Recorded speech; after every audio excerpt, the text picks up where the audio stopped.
जब से मिस रोशाली की प्यार भरी नजर मुझ पर पड़ी थी, तब से मानो मैं तो जी उठा था। हमारे दफ्तर के सारे मर्दों में मैं ही तो सिर्फ शादीशुदा था और उस पर एक बच्चे का बाप भी। ऐसे में मिस रोशाली पर मेरा जादू चलना किसी चमत्कार से कम न था। पर अब जब यह चमत्कार हो गया था, तब ऐसे में सभी को आहें भरते देख मैं खुद पर नाज कर बैठा था। मैंने तो सपने में भी नहीं सोचा था कि उस विशाल पर मिस रुशाली फिदा होंगी। पता नहीं उस हसीना को उस ढहते हुए बूढ़े बरगद के पेड़ में न जाने क्या नजर आया जो उसे अपना दिल दे बैठी। लंच करते वक्त रमेश आहें भरता हुआ सबसे कह रहा था, हाँ भाई, अब यह बेचारा दिल ही तो है। अब यह किसी गधे पर आ जाए तो इसमें उस कमसिन मासूम हसीना का क्या कसूर। राहुल के इस मजाक पर सभी खिलखिलाकर हंस पड़े। कैंटीन में घुसते वक्त जब मैंने अपने साथियों की ये बातें सुनी, तो मैं मन ही मन इतरा उठा और अपना लंच बॉक्स उठाकर दोबारा अपनी सीट पर आकर बैठ गया। अपने दफ्तर के सारे आशिकों के जलते हुए दिलों से निकलती हुई आहें मेरे मन को ऐसा सुकून दे रही थी कि मैं खुशी के चलते फिर कुछ खा न पाया। तब मैंने चपरासी से कॉफी मंगाई और कॉफी पीकर फिर से अपने काम में जुट गया। वैसे तो उस समय मैं लैपटॉप पर काम कर रहा था, पर मेरा ध्यान तो मिस रुशाली के इर्द गिर्द ही घूम रहा था। सलीके का पहनावा, तीखे नैन नक्श, सुलझे हुए बाल और उस पर मदमस्त चाल।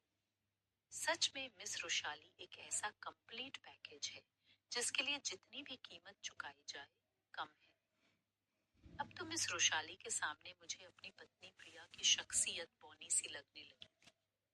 वैसे प्रिया में एक पत्नी के सारे गुण थे और मैं उसे प्यार भी करता था, पर मिस रुशाली से मिलने के बाद मुझे लगने लगा था कि कुछ तो ऐसा है मिस रुशाली में जो प्रिया में नहीं है। शायद मुझे मिस रुशाली से इश्क वाला लव हुआ है, जो शायद उस लव से ज्यादा है जो मैं अपनी पत्नी प्रिया से करता था।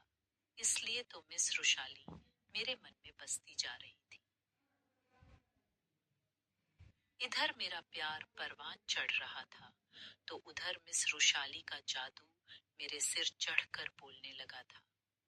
लॉन्ग ड्राइव, 5 सितारा होटल में डिनर, महंगे उपहार पाकर मिस रुशाली मुझे पर फिदा हो गई थी। जब भी मैं उसकी बड़ी बड़ी झील सी आंखों में अपने प्रति उमड़ रहे प्यार को देखता, तब मेरा दिल जोर जोर से धड़कने लगता था। अब तो सिर्फ इसी बात की इच्छा होती कि न जाने ऐसा वक्त कब आएगा जब मिस रुशाली की प्यार भरी नजरें मुझे के निगाहें पर मेहरबान होंगी और उस प्यार भरी बारिश में मेरा मन भीग जाएगा। बस इसी कल्पना की चाह में मैं फिर से जी उठा था। ऐसा लगता था मानो मैं उस मंजिल को पा गया हूं जहां धरती और आसमान एक हो जाते हैं। पर प्रिया मेरे अंदर आए इस बदलाव से कैसे अछूती रह पाती। अब उसकी सवालिया नजरें मुझे पर उठने लगी थी, पर मैं चुप था, क्योंकि मुझे एक सही मौके की तलाश जो थी। रात को सोते वक्त जब कभी प्रिया मेरे नजदीक आने की कोशिश करती, तब मैं जानबूझ हाथ की तश कर उसकी अनदेखी कर देता था।